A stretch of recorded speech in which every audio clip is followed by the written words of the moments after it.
नमस्कार, मेरा नाम है सपना सिंह और मैं एक्टर हूँ, एक्टिंग करती हूँ। और मैं आप लोगों को एक सूचना देने जा रही हूँ कि महेश लाल यादव जो हमारे सर हैं, उन्होंने बहुत अच्छा कदम उठाया है। एक रिकॉर्डिंग स्टूडियो खोला है जिसका नाम है सिद्धार्थ रिकॉर्डिंग स्टूडियो, और ये है नेपाल में।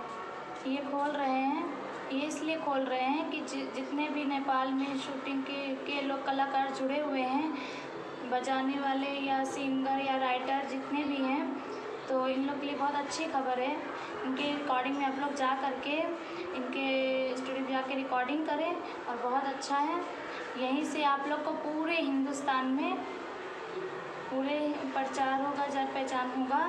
मैं चाहूँगी कि आप लोग इनको बहुत सारा प्यार दें, जैसे पवन सिंह को, एक खेसारी लाल यादव को, और जितने भी हमारे कलाकार हैं, जितने भी कलाकार हैं, सबको आप लोग प्यार दिए हैं। वैसे सिद्धार्थ रिकॉर्डिंग में जाएं, महेश लाल यादव को कवच में, उन लोग को भी प्यार मिलना चाहिए। बहुत बहुत धन्यवाद।